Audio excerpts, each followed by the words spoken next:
Assalamualaikum warahmatullahi wabarakatuh. Balik lagi di channel Dita Azara. Nah, di video kali ini kita akan ngebahas seputar reseller dan dropshipper.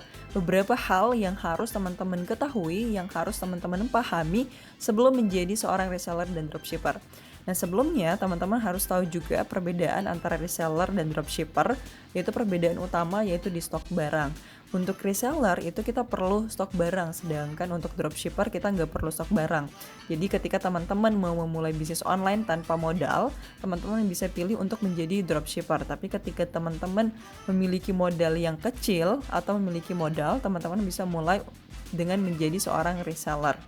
Nah, kalau misalnya teman-teman mau memahami secara mendalam perbedaan antara reseller dan dropshipper, teman-teman bisa nonton video saya sebelumnya. Judulnya itu apa itu reseller dan dropshipper. Oke, jadi teman-teman bisa memutuskan terlebih dahulu mau menjadi seorang dropshipper atau mau menjadi seorang reseller. Hal pertama yang teman-teman harus pahami yaitu teman-teman bisa memutuskan, bisa menemukan produk yang tepat untuk dijual.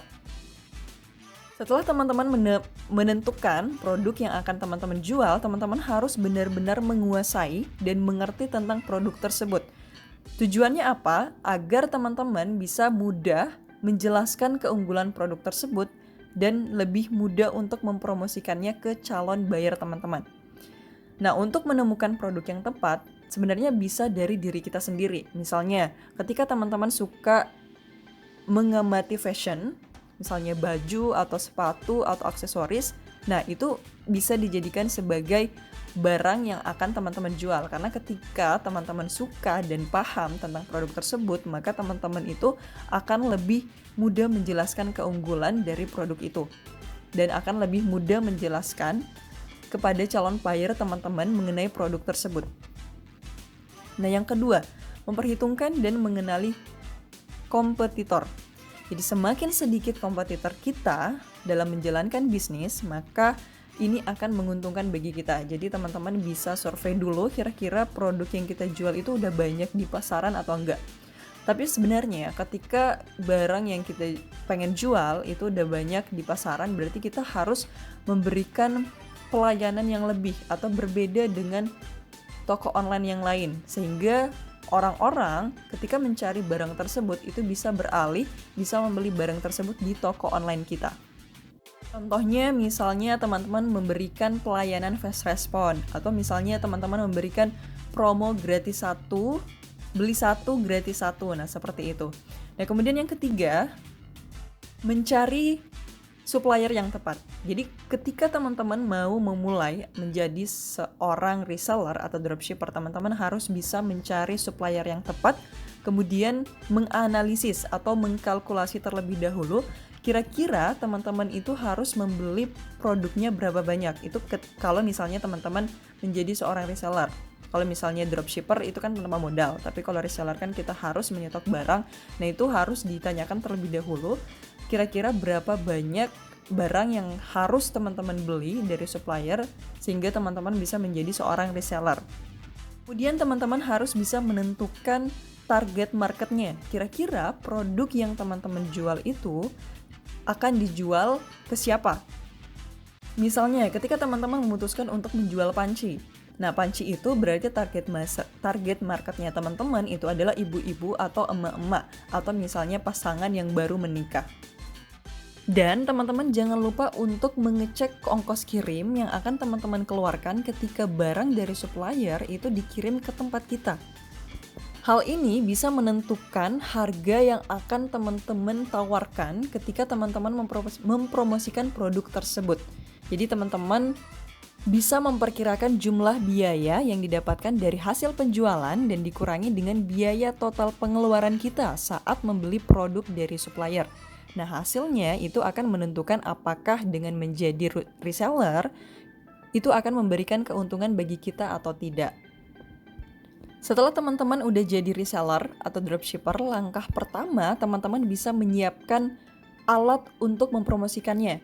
Alat untuk mempromosikan produk teman-teman. Seperti website, kalau misalnya teman-teman belum punya modal untuk membuat website, teman-teman bisa mulai dari sosial media. Karena sosial media juga sekarang itu udah banyak digunakan, udah banyak dipakai untuk jualan. Jadi teman-teman bisa memanfaatkan sosial media sebagai alat promosi dengan modal yang gratis. Nah, sosial media itu bisa berupa Instagram, bisa Facebook, atau WhatsApp. Jadi WhatsApp juga sekarang selain untuk chat, itu juga udah bisa dijadikan sebagai alat untuk promosi. Kalau teman-teman udah punya website atau sosial media, atau teman-teman juga bisa buka toko di marketplace seperti Shopee, Tokopedia, atau Bukalapak, teman-teman bisa belajar lagi mengenai cara jualan, strategi jualan, itu di internet. Misalnya teman-teman punya modal untuk ikut e-course, nah itu lebih bagus lagi karena di e-course itu teman-teman bisa belajar langsung dari ahlinya, belajar langsung dari pakarnya, dan teman-teman biasanya itu ada grup supportnya. Jadi teman-teman kalau misalnya bingung pada saat menjalankan bisnisnya, pada saat jualan, teman-teman bisa langsung chat pribadi pematerinya. Jadi lebih enak ngobrolnya karena kita bisa ngobrol langsung dengan pematerinya. Misalnya kan biasanya ada orang yang malu-malu untuk tanya-tanya di grup. Nah itu di grup support itu teman-teman bisa langsung japri ke pematerinya.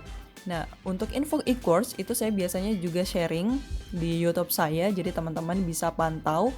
Yang terakhir saya sharing itu adalah e-course Facebook Marketplace. Jadi jago jualan di Facebook Marketplace. Modalnya itu cuman Facebook Marketplace aja. Kalau misalnya teman-teman udah punya Facebook, otomatis kan ada fasilitas Facebook Marketplace-nya. Nah, itu teman-teman bisa gunakan untuk jualan modal gratisan. Tapi untuk ikut e-course-nya itu teman-teman harus mengeluarkan modal, dan sekarang itu masih diskon 50%. Kalau misalnya teman-teman mau info lebih lanjut mengenai e-course-nya, teman-teman bisa klik link yang ada di deskripsi. Teman-teman bisa cari infonya di situ, bisa baca-baca info mengenai e-course-nya. Nah, mungkin untuk video kali ini cukup sekian. Jangan lupa like, subscribe, komen, dan share. Wassalamualaikum warahmatullahi wabarakatuh.